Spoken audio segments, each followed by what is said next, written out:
إن شاء الله القرآن படிக்கலாம். ரப்பி ஜித்னி இல்மா ரப்பி ஹப்லி ஹுக்மா வல்ஹிக்னி பிஸ்ஸாலிஹீன் ரப்பி இஷ்ரஹ் லி சத்ரி வயஸ்ஸிர் லி அம்ரி வஹ்லுல் உக்தத்தன் மின் லிசானி யஃப்கஹு கௌலி. குர்ஆன் எடுத்துரைக்கப்படும் பொழுது அதனை நீங்கள் கருத்துண்டு செவியேற்கவும் கவனத்தில் எடுத்துக்கொள்ளவும் வேண்டும். நீங்கள் கருணையை அடைந்திருக்கும் பொருட்டு இன்ஷா அல்லாஹ் தொடர்ந்து நம்ம 22ஆம் அத்தியாயத்தின் வசனங்களை படிக்கிறோம். தொடர்ந்து படிப்போம். 22ல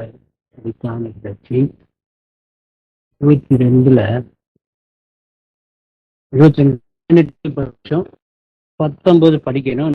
தொடர்ந்து படிக்கலாம். 18ல வானங்கள் பூமி அதில் வரும் சூரியன் சந்திரன் நட்சத்திரங்கள் மலைகள் மரங்கள் விலங்குகள் ஏராளமான மனிதர்கள் கடவுளுக்கு சரணடைகின்றனர் என்பதை நீங்கள் உணரவில்லையா என்று அல்லாஹ் நம்மகிட்ட கேட்கிறாரு. நீங்கள்ங்கும் போது நமக்கு அதை சொல்றாரு. மக்கள் மற்றவர்கள் அழிவுக்கு ஆட்பட்டு விட்டனர். எவனொருவனை கடவுள் இழிவாக்குகின்றாரோ அவனை எவரும் கண்ணியப்படுத்த மாட்டார். ஒவ்வொன்றும் கடவுளின் நாட்டத்திற்கு ஒப்பவே உள்ளது. எதுவாக இருந்தாலும் அது அல்லாஹ்வுடைய நாட்டத்தின் அடிப்படையில் அவருடைய நாட்டத்திற்கு ஒப்பதான் உள்ளதே தவிர அதை மீறி ஒரு அணுவும் அசையாது, அணுவும் அசையாதும்பாங்க. அதுதான் நிஜமாக இருக்கின்றது. தொடர்ந்து நாம 19வது வசனம் படிக்கலாம். இதோ இரு கூட்டத்தினர் தங்கள் இரட்சகரை குறித்து தர்க்கித்து கொண்டிருக்கின்றனர். நம்ப மறுப்போரை பொறுத்தவரை அவர்களுக்காக தைக்கப்பட்ட நெருப்பினாலான ஆடைகளை அவர்கள் கொண்டிருப்பார்கள். நரகத்தின் திரவங்கள் அவர்களுடைய தலைகளின் மீது ஊற்றப்படும். ஒரு அதிபயங்கரமான ஒரு விவரிப்பாக நம்ம இந்த வசனத்துல பார்க்கிறோம். அவர்களுக்காக தைக்கப்பட்ட நெருப்பாலான ஆடைகளை அவர்கள் கொண்டிருப்பார்கள். ஆடை நம்ம இன்றைக்கு கூலா இருக்கணுங்கிறதுக்காக கதர ஆடைகளை இன்னும் அதிகமான குளிர்ச்சி தரக்கூடிய ஆடைகளை அணிகின்றார்கள் வெப்பத்திலிருந்து பாதுகாப்பதற்காக. ஆனா அங்கே நெருப்பினாலேயே ஆடை செஞ்சு கொடுக்கப்படும். அதை கொண்டிருப்பார்கள். நரகத்தின் திரவங்கள் அவர்களுடைய தலைகளின் மீது ஊற்றப்படும் என்று இந்த தர்க்கித்துக் கொண்டிருக்கக்கூடிய கூட்டத்தினரை பற்றி அல்லாஹ் சொல்றாரு. இந்த அடிக்குறிப்புல நம்ம பார்க்கிறோம். அதாவது இன்னும் 19, 20, 21, 22 இந்த 3 வசனங்களின் அடிக்குறிப்பாக தரப்பட்டிருக்குது. 4 வசனங்கள். நரகத்திற்கு செல்வரை வலியுறுத்திய மக்கள் தவிர்த்துவிட முடியாதவாறு புகார் கூறவே செய்வார்கள். இது எவ்வளவு கெட்டது என்பதை நாங்கள் அறிந்திருந்தால் நாங்கள் வேறு விதமாக நடந்து கொண்டிருப்போம். உதாரணமான வார்த்தைகளாக இருந்த போதிலும் நரகின் பயங்கரங்கள் அவர்களுக்கு மிகவும் தத்ரூபமாக சுட்டிக்காட்டப்பட்டிருந்தது என்று அவர்களிடம் கூறப்படும்.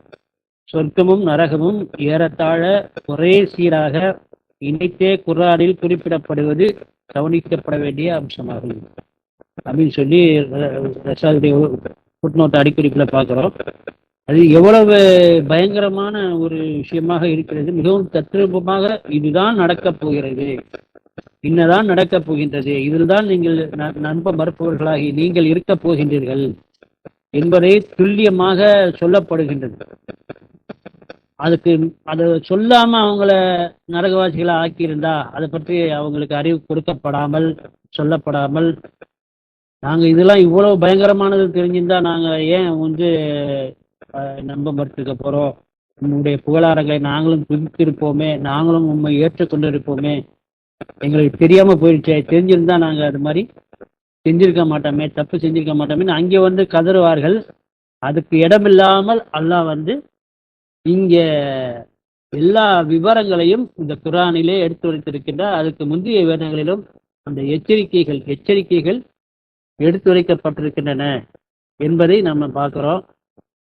இன்னும் பலவிதமான விவரிப்புகள், நரக விவரிப்புகள் இருக்குது. 35, 37 கூட அந்த விவரிப்பை பார்த்தோம்னா அது பயங்கரமான விவரிப்பா இருக்கும். 35, 37 அவங்க அலறுவார்கள், அவர்கள் அங்கே அலறுவார்கள் என்று பார்க்கிறோம். அது மாதிரி எண்ணற்ற வசனங்கள் வந்து அவர்கள் வந்து எப்படியெல்லாம்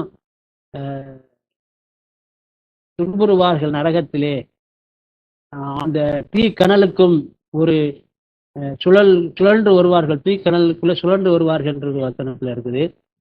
இங்க 35-37 அங்கே அவர்கள் அலறுவார்கள், எங்கள் இரட்சகரே, எங்களை நீர் வெளியேற்றினால் நாங்கள் செய்து கொண்டிருந்த காரியங்களுக்கு பதிலாக நன்னெறியான காரியங்களை நாங்கள் புரிவோம்.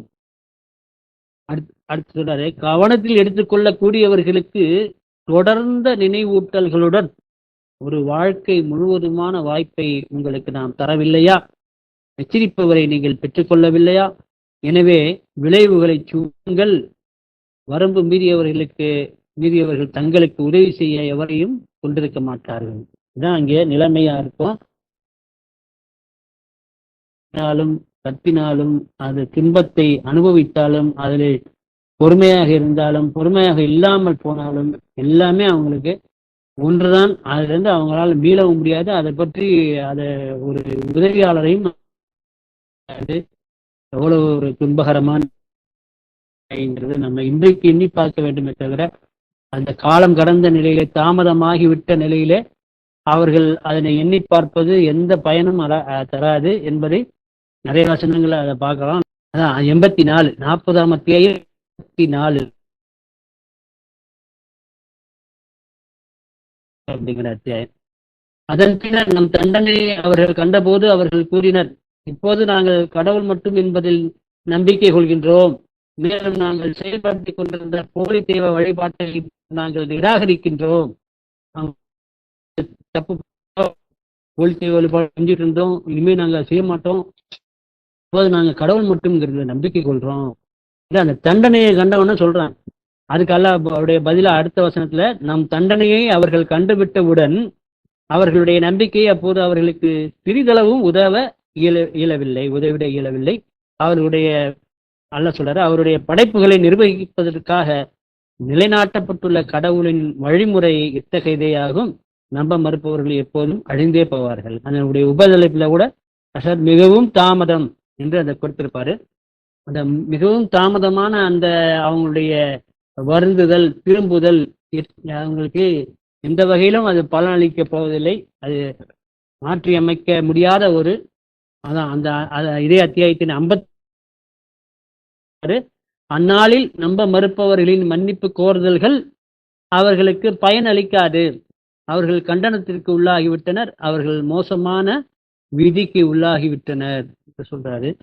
ஆக நம்ம இந்த வசனத்தின் ஆரம்பத்தில் படித்த வசனத்துக்கு வந்துடுவோம். 22வது அத்தியாயத்தின் அந்த நரகத்தின் விவரிப்புகள் எல்லாம் பார்க்கும்போது அங்கே அவர்களுக்கு அது முன்கூட்டியே அந்த தகவல்கள் தரப்பட்டிருக்குதுங்கிறத இந்த குரான் வசனங்கள்ல வாயிலாக அவர்களுக்கு கொடுக்கப்படுதுங்கிறத நம்ம பார்க்கிறோம் துல்லியமாக. அதுல நம்ம என்ன சொல்றது, மாற்று ஏற்பாடு, மறுபரிசீலனை அது எதுவுமே கிடையாது. 39வது அத்தியாயத்துல எல்லாம் 53வது வசனத்துல அதை சொல்றாரு. அதுக்கு முன்னாலே உங்க நிலைமையை சரி செய்து கொள்ளுங்கள். நம்ம எல்லாருக்குமே அது பிறந்தது. 39ஆம் அத்தியாயத்தின் 53ல அந்த கருணையில், நல்லவுடைய கருணையில் நம்பிக்கை இழந்து விடாதீர்கள் என்று சொல்லிவிட்டு அடுத்து 54ல சொல்ற, நம்ப தண்டனை உங்களை முந்துவதற்கு முன்னர் நீங்கள் உங்கள் இரட்சகருக்கு கீழ்ப்படியவும் அவருக்கு முற்றிலும் சரணடையவும் வேண்டும். பின்னர் நீங்கள் உதவி செய்யப்பட மாட்டீர்கள். அதற்கு பிறகு எந்த வகையிலும் அது உதவியாக யாரும் ஏற்க மாட்டார்கள். கடவுளுடைய உதவியும் அங்கே கிடைக்காது என்பதை நம்ம தொடர்ந்து பல வசனங்களை பார்த்தோம். இப்பயும் இது தொடர்ந்து 54வது அந்த 39வது அத்தியாயத்தின் மக்கள் கூட்டங்கள், அது ஜுமர் அப்படிங்கிற அத்தியாயத்தில் அந்த அடுத்து தொடர்ந்து வசனம் 54, 55, 56, 57, 58, 59 அப்படி அந்த அவ்வளவு வசனங்கள்லையும் அந்த விஷயம் தான் சொல்லப்படுது. 59 படிக்கிறேன். ஆம், உண்மையில் உனக்கு போதுமான வாய்ப்புகள் கிடைக்கவே செய்தன. என் சான்றுகள் உன்னிடம் வந்தன, ஆனால் நீ அவற்றை ஏற்றுக்கொள்ள மறுத்தாய், ஆணவம் கொண்டாய், ஒரு நம்ப மறுப்பவனாக ஆயினாய் என்று சொல்றாரு. அத்தகைய தொடர்ந்து இந்த 20, 21, 22 படிச்சத அவர் வர்ணனைகள் இன்னும் படிக்கிறதுக்கு இருக்குது. அது படிக்கிறதுக்கே நெஞ்சங்கள்லாம் நடுங்குது, அச்சமாகுது. அவர்களுடைய உட்புறங்களையும் தோள்களையும் அது உருக்கிவிடும். நரகத்தின் திரவங்கள் அவங்க மேல ஊற்றப்படும், தலைகளின் மீது ஊற்றப்படும். அது அவர்களுடைய உட்புறங்களையும் அவருடைய தோள்களையும் அது உருக்கிவிடும். உருக்கி அப்படியே பிளாஸ்டிக்லாம் ஒரு தண்ணி பட்டாலே உருகிடும் இல்லையா? இந்த பிளாஸ்டிக்கு நம்ம நம்ம உடம்புலயே இந்த சுடுதண்ணி பட்டாலே உடனே அது வேறு மாதிரி ஆயிடும். கையினுடைய தோற்றம், தோள்கள்லாம் அது அங்கே இன்னும் அதிகமாகத்தான் இருக்குமே தவிர அது அங்கெல்லாம் குறைய இருக்காது. அதுக்கான வாய்ப்பே இல்லை. இரும்பு கொப்பரைகளில் நமக்கு இந்த 21வது வசனத்துல இரும்பு கொப்பார்கள் என்று சொல்றது நெஞ்சமெல்லாம் நடுங்குகின்றது. நீங்க ஒரு ஊர் வாணியம்படி பக்கம், அந்த பக்கம் ஒரு செங்கோட்டையா அது ஒரு ஊர் சென்னிமலையா இது ஒரு ஊரு. அந்த ஊர்ல மலையில ஒரு உச்சி மலையில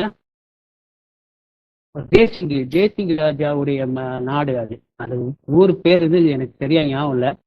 ஜெய்சிங் ராஜாங்கிற ஒரு ஆட்சி செஞ்ச நாடு அந்த சின்ன ஊரு. அது நாங்க அங்கே வாலியம்பாடி பக்கத்துல தான் அது இருந்துச்சு. நாங்க போனோம் மேல உச்சமலை உச்சி மலையுடைய குன்ற உச்சியுடைய இடத்துக்கு போனா, நான் விவரிக்கிறேன்றதுக்காக நீங்க அதுக்கு தவறா எடுத்துக்காதீங்க. அது ஒரு அங்கே யார வைப்பாங்கன்னா கைதிகளை அங்கே வச்சிருவாங்களாம், தூக்கி போட்டுவாங்களாம். அப்புறம் மாதிரி இருக்குது. அதுல பெரிய ஒரு இரும்பு மூடி வச்சிருக்காங்க. அந்த இரும்பு மூடிய நகர்த்தவே முடியாது, அந்த அளவுக்கு கடுமையான மூடியா இருக்கும். அந்த இடத்துல உள்ள போட்டு வச்சிருவாங்களாம். அவங்க அந்த வெயில்ல வெந்து செத்துருவாங்க அப்படின்னு சொல்லி நாங்க கேள்விப்பட்டோம். அந்த இடத்துல இந்த இடம் அந்த ஊர் பேர் ஞாபகம் வர மாட்டேங்குது, சில பேர் சொல்றேன். அந்த மாதிரி இரும்பு கொப்பரைகள்ல அடைக்கப்படுவார்கள். இந்த இரும்பு கொப்பரைகள் என்ன செய்யும்னா வெப்பத்துல ரொம்ப இன்னும் அதிகமா வெப்பமாகும். இன்னும் அதிகமான என்ன சொல்றது, தோள்கள் உருகிவிடும். எல்லா விதமான துன்பங்களையும் அங்கே சொல்றாரு. இத்தகைய துன்பங்களில் இருந்து அவர்கள் வெளியேற முயலும் பொழுதெல்லாம் வலுக்கட்டாயமாக அவர்கள் உள்ளே திருப்பப்படுவார்கள். ஒசுக்குகின்ற வேதனையை சுவையுங்கள்.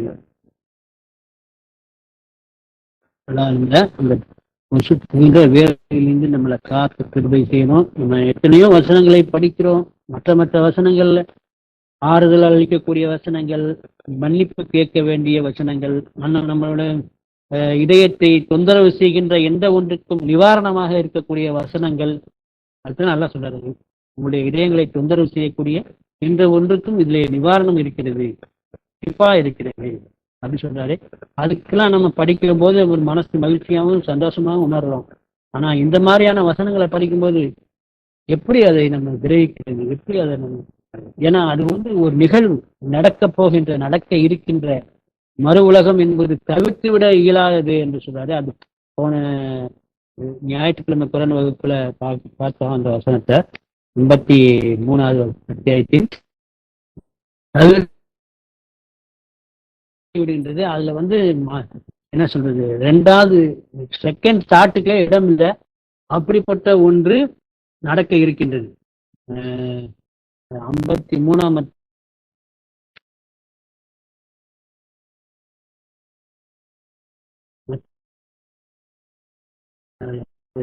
ஞாபகம் 57வது வசனம், 53, 57. அந்நஜிமு விட முடியாதது நிகழ இருக்கின்றது, கடவுளை அன்றி அதனை இயலாது. இந்த விஷயத்தை நீங்கள் சந்தேகிக்கின்றீர்களா என்று சொல்லி அழுவதற்கு பதிலாக நீங்கள் சிரித்துக் கொண்டிருக்கின்ற சொல்லி அல்ல அந்த வசனங்கள்ல கேட்கிறார் ராசியா. அதை தவிர்த்து விட முடியாதது அது நிகழ இருக்கிறது. அத்தகைய துன்ப நிகழ்விலிருந்து நம்மளை எல்லாம் பாதுகாக்க வேண்டும் என்று நம்ம தொடர்ந்து மன்றாடி இறைஞ்சி கேட்டுக்கொண்டிருப்போம். அதற்கான உபாயங்களையும் நம்ம தேட வேண்டும்.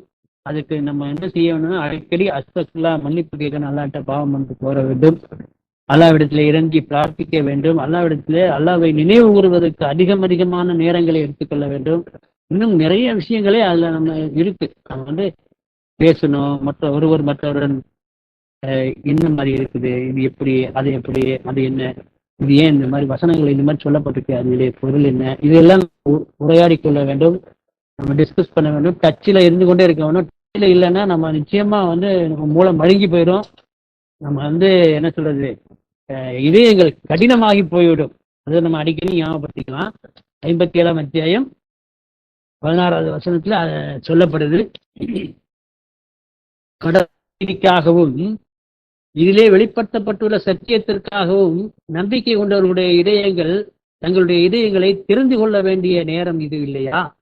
காலப்போக்கில் தங் இதயங்கள் கடினமாகி போன முந்திய வேதங்களை பின்பற்றியவர்களை போன்று அவர்கள் இருக்கக்கூடாது. மேலும் அதன் விளைவாக அவர்களில் பலர் தீயவர்களாக மாறிவிட்டார்கள். காலப்போக்கில் வந்து நமக்கு இதயம் கடினமாகி போயிடும். நம்ம செய்யறதுதான் சரியாச்சே, இதுல என்ன வந்து நம்ம மாற்றம் என்ன அப்படின்னு சொல்லி நம்ம திரும்ப திரும்ப அதை செய்து கொண்டிருக்கிற அந்த நிலையிலே அது வந்து என்ன சொல்றது, ரொட்டீன் ஆயிடும். அது வந்து நமக்கு வந்து பக்தி பூர்வமாக இருக்காது. அது அல்லாவை நினைவு கூறக்கூடிய ஒன்றாக இருக்காது. நீங்க வந்து பல சடங்கு சம்பிரதாயங்கள்லாம் எப்படி உருவாயிருக்கும்னு நீங்க யோசிச்சு பாருங்க. உதாரணத்துக்கு வேறு ஒரு விஷயம் சொல்றேன். அதாவது இப்ப வீட்டு வாசல்ல வந்து கோலம் போடுவாங்க இல்லையா, மாவு. அந்த மாவு, அது மாவுனா உணவான மாவு. அது எறும்புகளுக்கு போடுறோம் அப்படின்னு சொல்லி அதை நம்ம ஆரம்பத்துல செஞ்சாங்கன்னு பார்க்குறோம். ஆனா அந்த அந்த கோல மாவுங்கிற கெமிக்கல் மாவை போடுறாங்க. அது போக அந்த கோலத்துக்கு பதிலாக ஒரு ஸ்டிக்கரை ஒட்டிடுறாங்க. எங்க இருக்குது, எங்க ஆரம்பிச்சு எங்க வந்து முடியுது பாருங்க. அது ஒரு உணவளிப்பதற்கான ஒரு சம்பிரதாயமாக ஆக்கி இருந்தது வேறு விதமான ஒன்றாக ஆயிடுது. இந்த விஷயமே அது பார்த்தோம்னா அது முதல்ல ஆரம்பிச்சதுக்கும் இப்ப நடக்கிறதுக்கும் ஒரு டச்சே இருக்காது. அது வேறு விதமான போயிடும். ஆனா அதுக்கு அது வந்து ஆரம்பத்துல பக்தியின் அடிப்படையில் ஆரம்பிக்கப்பட்டதா இருக்கும். எப்படி சொல்றது, நான் இப்ப நம்ம சகாதத்தை எடுத்துக்கிட்டா கூட முகமது ரசூல்லாவை வந்து அவங்க பக்தி அதை வந்து கேட்கக்கூடாது, அவர் முகமது ரசூல்லாவை ஏற்றுக்கொள்வோம் என்று ஆரம்பித்தவர்கள், முகமதை ரசூலாக ஏற்றுக்கொள்வோம் என்று ஆரம்பித்தவர்கள் இன்றைக்கு சகாதத்திலே அதை இணைத்தால்தான் அதுதான் மார்க்கத்தின் அடிப்படை. நம்பர் 1 லாயிலாக 2வது கலிமா ரசூலா. இது எல்லாம் வந்து அந்த காலப்போக்கில் கடினமாகி போய் அந்த சத்தியத்தை அவங்களால அடையாளம் கொள்ள முடியாமல் ஆகிவிட்டது. அது மாதிரி எண்ணற்ற உதாரணங்கள் நம்ம பார்க்கலாம். சரி, அது நம்ம நீண்ட ஒரு விஷயமாக ஆகிவிடும், முறையாக ஆகிவிடும் தொடர்ந்து. அதனால தொடர்ந்து நம்ம அல்லாவை நினைவு கூறுவதற்கான அனைத்து வாய்ப்புகளையும், அனைத்து விதமான என்ன சொல்றது பேச்சுக்களையும் அதை பேசணும். அல்லாவை நினைவு கூறுவதற்கான விஷயங்களாக இருக்க வேண்டும். அடுத்து வந்து தௌபா செய்யணும். அல்லாஹ் பிரார்த்தனை மன்றாடி கேட்டு அவரிடத்தில் திரும்ப செல்வதற்கான வாய்ப்புகளை யோசிக்க, அப்புறம் அது சிந்திக்கவும் செய்யணும். நம்ம எப்படி செஞ்சிருக்கோம், என்னென்ன உலகத்தில் என்னுடைய நிலைமை தவறாகி போய்விட்டால், ஒருவேளை மரணம் கரணம் தப்பினால் மரணம் என்ற நிலையில இருக்கிறோம், இல்லை நம்ம கேரண்டில இருக்கிறோன்றதுக்கு எந்த உத்தரவாதமும் இல்லை. இன்ஷா அல்லாஹ் தொடர்ந்து அடுத்த வசனம் படிக்கலாம். 23வது வசனம். யாரும் சவுண்டு கிளியரா இருக்காங்கிறதை பார்த்துக்கோங்க இன்ஷா அல்லாஹ். ஏன்னா வந்து இந்த ரெஸ்பான்ஸ் சரியில்லை, அதிகமான இது இல்லை. 23வது வசனம் படிக்கிறேன். அவர்களை இந்த ஷைத்தான ரஜீம் 22ஆம் அத்தியாயத்தின் 23. நம்பிக்கொண்டு நன்னறியானதொரு வாழ்வு நடத்துவோரை ஆறுகள் பாயின் தோட்டங்களுக்குள் கடவுள் அனுமதிப்பார்.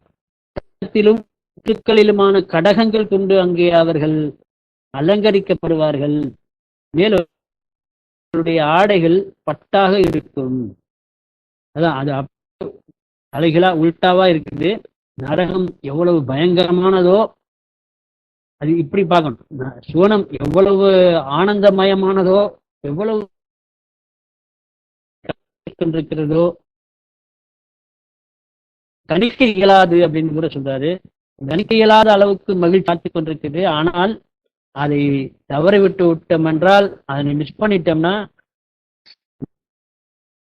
பயங்கரமான என்பதையும் நம்ம அதையும் கவனத்துல கொண்டுதான், இது ரெண்டையுமே பார்த்துதான், ரெண்டையுமே சொல்லித்தான் எல்லாம் சொல்றாரு நமக்கு. இது இப்படி இருக்குது, அது அப்படி இருக்குது, உனக்கு எது வேணும் நீ தேர்ந்தெடுத்துக்கொள், நீ அதுக்கான பாடுபட்டு நீ பாடுபட்டுக்கோ, அது தன்னுடைய ஆன்மாவை மீட்டுக்கொள்வன் கண்டு வெற்றி அடைந்தவன் அப்படின்னு சொல்லி அதை அதை கடைசி அத்தியாயத்தின் வசனங்களை இப்ப இந்த ஒரு வசனம் பார்க்கிறார் 185.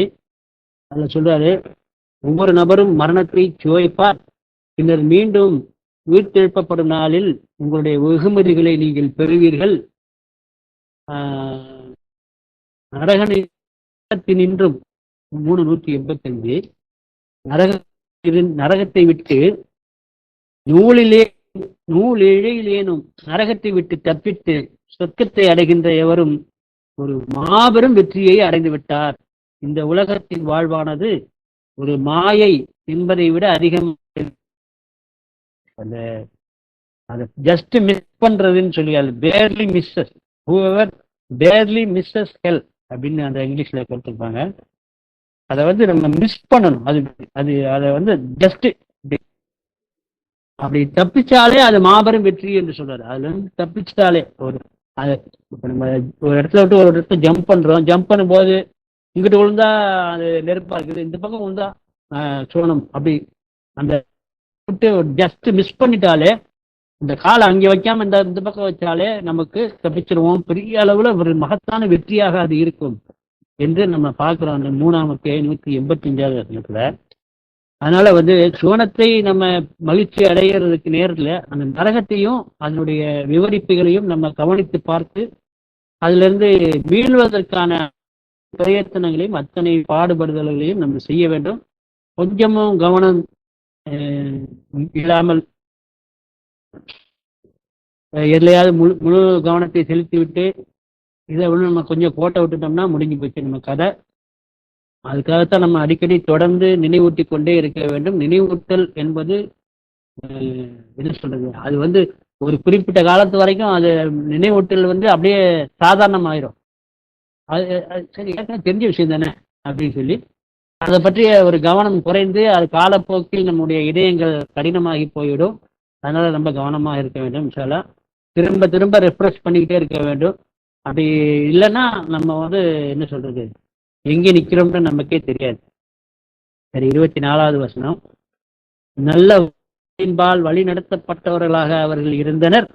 அதாவது சுவனவாசிகளை பற்றி சொல்றாரு. அவர்களுடைய ஆடை அங்கே பட்டாக இருக்கும் என்று சொல்லிட்டு அங்கே அவர்களை பற்றிய குறிப்பை சொல்றாரு. நல்ல வார்த்தைகளின்பால் வழி நடத்தப்பட்டவர்களாக அவர்கள் இருந்தனர். மிகவும் புகழுக்குரியவரின் பாதையில் வழி நடத்தப்பட்டவர்களாக அவர்கள் இருந்தனர். அவங்களுடைய அதான் அந்த பாதை அவங்களுக்கு அல்லாஹ்வுடைய பாதையாக, அல்லாஹ் நோக்கிய பாதையாக அது இருந்துச்சு. அதுதான் அவங்க இருந்தாங்க. நல்ல வார்த்தைகளின் பால் வழி நடத்தப்பட்டவர்களாக. அந்த வழி நடத்துபவர் அல்லாஹ் தான். அவர்தான் அந்த நம்பிக்கையாளர்களை வழி நடத்துகின்றார், வழி நடத்துகின்றார். அப்படிப்பட்ட அந்த மிகவும் புகழுக்குரியவரின் பாதையில் அவர்கள் வழி நடத்தப்பட்டவர்களாக இருந்தனர். ஒரு ஜாக்பாட் மாதிரி தான், நீங்க எப்படி வேணாலும் சொல்லிக்கலாம். நாங்க பிரயத்தனப்பட்டோம். அது பிரயத்தனம் என்பது அது அதற்கான அது நீ அந்த பாதையில போறதுக்கு உனக்கு ஒரு வழிகாட்டல் கிடைக்கணும்ல. இல்லாம நீ எவ்வளவுதான் ஆடி பாடி எவ்வளவுதான் ஆட்ட இது பண்ணாலும் ஜம்ப் பண்ணாலும் அது நடக்காது. இந்த பாதையில தான் போகணும். யார் இப்ப உலகம் முழுசும் என்ன இருக்காங்க, கிறிஸ்தவர்கள் இருக்காங்க, யூதர்கள் இருக்கிறார்கள். அவர்கள் எல்லாம் என்ன சொல்கிறார்கள், நாங்கள் தான் தேர்ந்தெடுக்கப்பட்டவர்கள், நாங்கள் தான் முஸ்லிம்கள், நாங்கள் தான் குணத்துக்குரியவர்கள், நாங்கள் தான் எல்லாம் எங்களுக்கு தான் குரான் கொடுக்கப்பட்டிருக்கிறது, எங்கள் ஜீசஸ் எங்களுடைய கடவுளுடைய மகன், அவரை தான் நாங்கள் விசுவாசிக்கிறோம். இதெல்லாம் அவங்க என்ன நினைப்புல சொல்றாங்கன்னா, நாங்களாம் முழுசா 100% வழிகாட்டப்பட்டவர்கள் அப்படின்னு சொல்லி அவங்க கருதி கொண்டு அதை செய்கின்றார்கள். ஆனால் அது என்ன சொல்றது, எங்கேயோ இருக்கு, ஒன்று தொடர்பில்லாத இடத்துல அவங்க இருந்து கொண்டிருக்கிறார்கள். ஆனால் அதை நினைக்கிறாங்க அவங்க. அப்படி இந்த 18ஆம் அத்தியாயம் 103ஆம் வசனத்தின் இந்த உபதலைப்புல கூட கொடுப்பாரு ரஷாத். உங்களையே பரிசோதித்துக் கொள்ளுங்கள் கூறும்.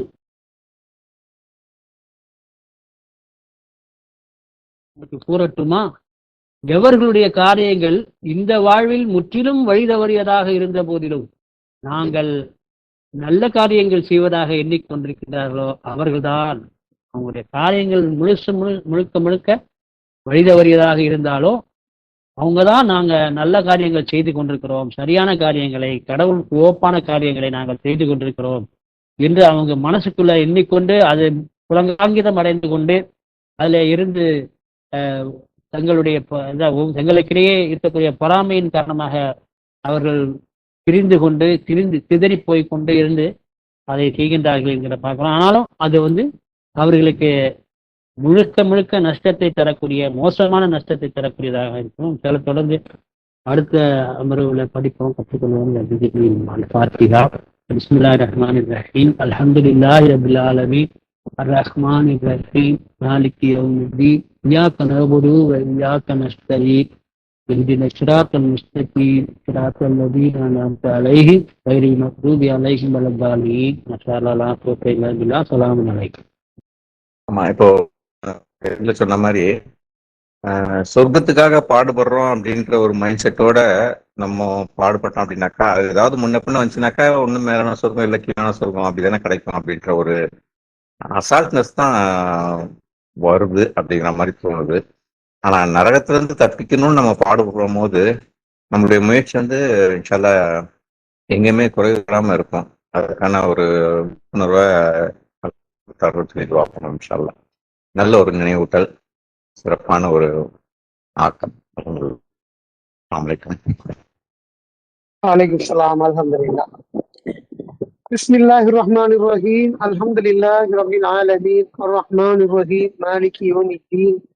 எல்லாம் வல்லவராகிய எங்கள் அல்லாஹ்வே, எங்களுடைய பாவங்களை மன்னிப்பீராக, எங்களை நேரான பாதையில் செலுத்துவீராக, எங்களுடைய ஆன்மாக்களை பலப்படுத்துவீராக, எங்களுக்கு இம்மையிலும் மறுமையிலும் நன்மையான ஒற்றை வழங்குவீராக, நரக வேதனை விட்டும் காப்பீராக, நிராகரிக்கும் கூட்டத்தினர் மீது எங்களுக்கு வெற்றியை வழங்குவீராக, சரணடைந்தவர்களாக எங்களை மரணிக்க செய்வீராக, எங்கள் மீது உம்முடைய கருணையை பொழிவீராக, எங்களை மன்னிப்பீராக, எங்களுக்கு வழங்குவீராக, வழங்குபவர்களின் மீது மிகச் சிறந்தவராக இருக்கின்றேன். ரட்சகரே, மிக்க அருளாளரே, மிக்க கருணையாளரே, வெற்றியாளரே, வெற்றி அளிப்பவரே, ஞானம் மிக்கவரே, இரக்கமானவரே, பொறுமையானவரே, மகத்தானவரே, மன்னிப்பவரே, மதிப்பிடுபவரே, உயர்ந்தவரே, உணவளிப்பவரே, கணக்கெடுப்பவரே, எங்கள் அருகில் இருப்பவரே, மாட்சிமை மிக்கவரே, கண்காணிப்பவரே, என்னுடைய பிரார்த்தனைகளுக்கு பதில் அளிப்பவரே, எங்கும் நிறைந்தவரே, எதையும் செய்பவரே, எல்லாம் வல்லவரே, மேலானவரே, அறிந்தவரே, நம்பிக்கையாளர்களை நேசிப்பவரே, எங்கள் ரட்சகரே, இப்போது நீர் எங்களை வழிநடத்தி விட்டதால் எங்களுடைய இதயங்களை தடுமாற விட்டு விடாதீர். உங்களுடைய கருணையை எங்கள் மீது பொழிவீராக. நீர்தான் வல்லலாக இருக்கின்றீர். எங்கள் ரட்சகரே, நாங்கள் நம்பிக்கை கொண்டுள்ளோம். எனவே எங்களுடைய பாவங்களை எங்களுக்கு மன்னிப்பீராக. மேலும் நரக நெருப்பின் வேதனை விட்டும் எங்களை தவிர்த்து விடுவீராக. எங்கள் ரட்சகரே, நீர் இறக்கி அனுப்பியவற்றின் மீது நாங்கள் நம்பிக்கை கொண்டுள்ளோம். மேலும் நாங்கள் தூதரை பின்பற்றி கொண்டுள்ளோம். சாட்சியாளர்கள் எங்களை கணக்கிடுவீராக. எங்கள் ரட்சகரே, எங்களுடைய பாவங்களுக்காகவும் எங்களுடைய வரம்புகளுக்காகவும் எங்களை மன்னிப்பீராக. எங்களுடைய பாதங்களை பலப்படுத்துவீராக. மேலும் நம்ப மறுப்பவர்களின் மீது எங்களுக்கு வெற்றியை வழங்குவீராக. எங்கள் ரட்சகரே, படைப்புகள் அனைத்தையும் நீர் வீணுக்காக படைக்கவில்லை. நீர் துதிப்பிற்குரியவர். நரகத்தின் தண்டனையில் இருந்து எங்களை காப்பாற்றி விடுவீராக. எங்கள் ரட்சகரே, உங்களுடைய தூதர்களின் மூலம் நீர் வாக்களித்த ஆட்சிகளை எங்கள் மேல் பொழிவீராக. மேலும் உயிர்த்தெழுப்பப்படுகின்ற நாளில் எங்களை கைவிட்டு விடாதீர். நீர் வாக்குறுதி ஒன்றை ஒருபோது முடிப்பதில்லை. எங்கள் ரட்சகரே, அடக்குமுறை செய்யும் மக்களாக இருக்கின்ற இந்த சமூகத்திடமிருந்து எங்களுக்கு விடுதலை அளிப்பீராக. அத்துடன் நீரே எங்களுடைய ரட்சகராகவும் அதிபதியாகவும் இருப்பீராக. எங்கள் ரட்சகரே, மறந்து விட்டாலோ அல்லது தவறு செய்துவிட்டாலோ எங்களை கண்டனம் செய்து விடாதீர். எங்கள் ரட்சகரே, மேலும் எங்களுக்கு முன்னிருந்தோர் செய்ததை போல உமக்கு எதிராக நிந்தனை செய்வதிலிருந்தும் எங்களை பாதுகாப்பீராக. எங்கள் ரட்சகரே, பாவங்களுக்காக வருவதற்கு எங்களுக்கு மிகவும் தாமதமாகிவிடும் வரை பாவங்கள் செய்து கொண்டிருப்பது எங்களை பாதுகாப்பீராக. எங்களை பிழை குறிப்பீராக. மேலும் எங்களை மன்னிப்பீராக. எங்கள் மீது கருணை கொள்வீராக. நீரே எங்கள் ரட்சகரும் அதிபதியுமாக இருக்கின்றீர். நம்ப மறுக்கின்ற மக்களின் மீது எங்களுக்கு வெற்றியை தந்தருவீராக. எங்கள் ரட்சகரே, நாங்கள் நம்பிக்கை கொண்டோம். ஆகையால் சாட்சியாளர்களை எங்களையும் கணக்கிடுவீராக. எங்கள் ரட்சகரே, எங்கள் ஆத்மாக்களுக்கு நாங்கள் அநீதம் அளித்துக் கொண்டோம். நீர் எங்களை மன்னித்து எங்கள் மீது கருணை கொண்டாலே இன்றி நாங்கள் நஷ்டவாளிகளாகவே இருப்போம். எங்கள் ரட்சகரே, எங்களுக்கு உறுதிப்பாட்டினை அளிப்பீராக. மேலும் எங்களை சரணடைந்தவர்களாக மரணிக்க வைப்பீராக. நாங்கள் உம்மீது பொறுப்பேற்படுத்துகின்றோம். எங்கள் ரட்சகரே, அடக்குமுறை செய்யும் இம்மக்களின் வன்கொடுமையிலிருந்து எங்களை காப்பீராக. நம்ப மறுக்கும் மக்களிடமிருந்து உங்களுடைய கருணையால் எங்களை விடுதலை செய்வீராக. எங்கள் வெற்றிகளே உமது கருணையை எங்கள் மேல் போடுவீராக. மேலும் எங்களுடைய காரியங்களை உங்களுடைய வழிகாட்டலை கொண்டு ஆசீர்வதிப்பீராக. எங்கள் வெற்றிகளே நாங்கள் நம்பிக்கை கொண்டோம், எனவே எங்களை மன்னிப்பீராக. மேலும் எங்கள் மீது கருணையை பொழுந்திருவீராக. கருணையாளர்கள் அனைவரிலும் நீரே மிக்க கருணையாளர். எங்கள் வெற்றிகரே நரகத்தின் வேதனிலிருந்து எங்களை காப்பீராக. அதன் தண்டனையோ படு பயங்கரமானதாகும். எங்கள் வெற்றிகரே எங்களுடைய வாழ்க்கை துறைகளும் பிள்ளைகளும் எங்களுடைய இன்பத்திற்கான ஒரு மூலாதாரமாக இருக்க செய்வீராக. மேலும் நன்னெறியாளர்களின் முன்னணியில் எங்களை வைப்பீராக. ربنا ظلمنا انفسنا وان لم تغفر لنا وترحمنا لنكونن من الخاسرين. ربنا هب لنا من ازواجنا وذرياتنا قرة اعين واجعلنا للمتقين اماما. ربنا آتنا في الدنيا حسنة وفي الآخرة حسنة وقنا عذاب النار. رب اغفر وارحم وانت خير الراحمين. لا اله الا انت سبحانك اني كنت من الظالمين. ربنا تقبل منا انك انت السميع العليم. الفاتحه. بسم الله الرحمن الرحيم. الحمد لله رب العالمين الرحمن الرحيم مالك يوم الدين اياك نعبد واياك نستعين اهدنا الصراط المستقيم صراط الذين انعمت عليهم غير المغضوب عليهم ولا الضالين. ما شاء الله لا قوة الا بالله. الحمد لله. السلام عليكم